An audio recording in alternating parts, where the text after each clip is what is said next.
In my two previous videos, I explained the concept behind direct and indirect object pronouns and how they apply separately. Direct object pronouns is when a sentence has only one direct object that can be replaced with a pronoun not to repeat its form of a noun. Instead of saying I buy a car, I can say I buy it, with it being a direct object pronoun. Indirect object pronouns is when a sentence has two objects, with the first being a direct object and the second being an indirect object. An indirect object pronoun is when an indirect object noun is put into pronoun form to not repeat itself. Instead of saying I buy a car for John, I can say I buy a car for him, with him being the indirect object pronoun. While I talked about both concepts separately, in this video, I will show how to combine both types of pronouns in one sentence. And this concept is actually easier than people think. In case you don't remember, here's what the Spanish pronouns look like. They both share the same syntax for me, you, us, and all of you, but change in the he and they pronouns. Lo, la, los, and las mean it or them as something masculine or feminine, while le and les mean he or she and them as a person. Combining both pronouns in one sentence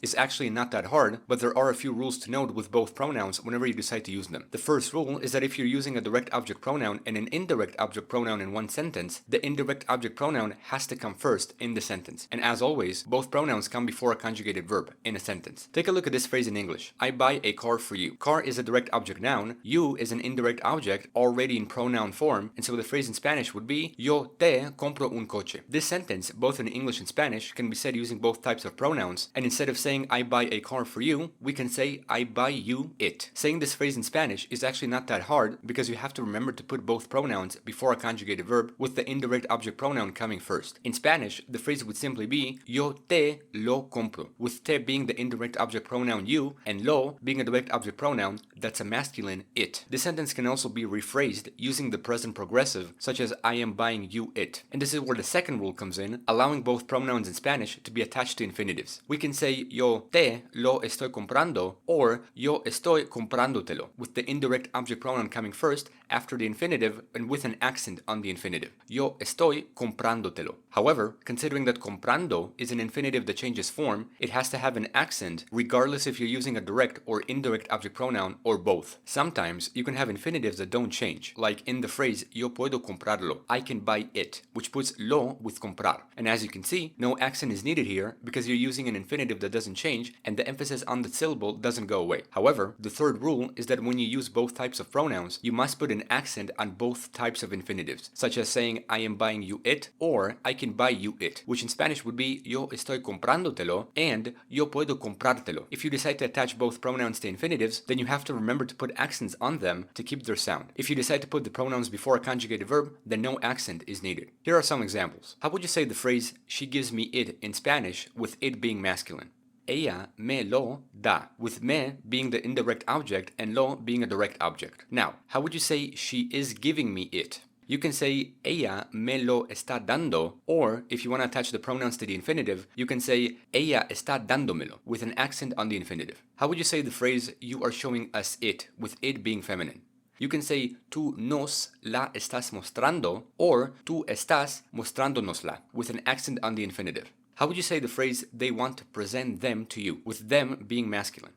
You can say ellos te los quieren presentar or ellos quieren presentártelos with an accent on the infinitive. The more you try this concept, the faster you'll get it, and hopefully I'm doing a good job presenting these explanations because now there's one last rule you need to know with both types of pronouns, also known as double object pronouns, and that is whenever you decide to use two specific types of them, you'll need to modify one of them to avoid repetition. Here's what I mean. Take a look at this sentence. She makes it for him, with it being masculine. How would you say this phrase in Spanish? Considering that you know the rules for indirect object pronouns, instinctively, you would probably say something like ella le lo hace a él. Or if you want to, you can put a él at the beginning of the sentence. By technicality, this sentence would be right if it wasn't for Spanish's rule for double object pronouns, and that is, if you're using two pronouns with the letter L, you have to change the indirect object pronoun to se to avoid repeating the same letter. Instead of saying ella le lo hace a él, you need to say ella se lo hace a él. And you need to keep the a él part in the sentence because we wouldn't know who the pronoun refers to without it. This concept can also be replicated using an infinitive such as she wants to make it for him, which can be said as ella se lo quiere hacer a él or ella quiere hacérselo a él, with an accent on the infinitive and with a él in the sentence. The trickiest thing to remember with this rule is that you cannot use two pronouns with the letter L, and therefore this limits our observation when it comes down to both types of pronouns. If the rule says we cannot use two pronouns with the letter L, this means that the rule can only only be applied whenever we use le, les with lo, la, los, or las, being him, her, them, combined with it or them. The only combination we can have with two pronouns beginning with the letter L is whenever we use le or les with lo, la, los, or las. And only in these cases does le and les change into se. So overall, you have to change the indirect object pronoun to se to avoid repeating the same letter, which limitedly means that whenever you're using le or les plus lo, la, los, or las, le and les inevitably both turn into se. So at the end, you wouldn't know who se refers to without using the construction a plus a pronoun. With indirect object pronouns, le can mean to him or to her. So we need to use the construction a él or a ella to be more specific. The pronoun les is actually already specific enough, so we don't need to use this construction. However, with double object pronouns, because le and les both begin with the letter L, both of them turn into the word se. And therefore, using the pronoun se with double object pronouns can simultaneously mean to him or to her or to them. So we need to specify it with a él, a ella, a ellos, or a ellas. And that's really the difficult part to remember whenever you use two pronouns with the letter L. Hopefully, this will make sense to you. Here are some examples of double object pronouns using two pronouns with the letter L. How would you say the phrase, she writes it to him?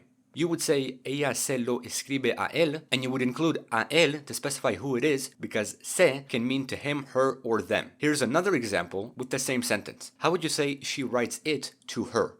Ella se lo escribe a ella. Hopefully that wasn't too difficult. How would you say she writes it to them? Ella se lo escribe a ellos, with ellos being them masculine. If you want to, you can change ellos to ellas for them feminine. Here's another example. How would you say you read it to them?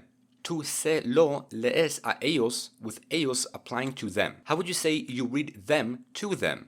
Tú se los lees a ellos, with ellos being to them, and los being them as the object you read. Here are some final examples with infinitives. How would you say, I am buying it to them? You can say, yo se lo estoy comprando a ellos, or yo estoy comprándoselo a ellos, with an accent on the infinitive. If you wanted to, you could have put the a ellos part at the beginning of the sentence. How would you say the phrase, I can do it to him? You can say, yo se lo puedo hacer a él, or yo puedo hacérselo a él, with an accent on the infinitive. And notice how in both phrases, a él refers to him because it's an indirect object pronoun that only changes to se because we cannot have two pronouns with the letter L. I really hope that this video showed you some good examples and explained how to combine both types of pronouns together. And in case you're still confused, you can always go back and try to understand the concept your way. With more practice, double object pronouns would eventually become an easy topic for you. This has been a full explanation of how to combine direct object pronouns with indirect object pronouns in Spanish. Thank you for watching this video, and hopefully I made your learning just a bit simpler.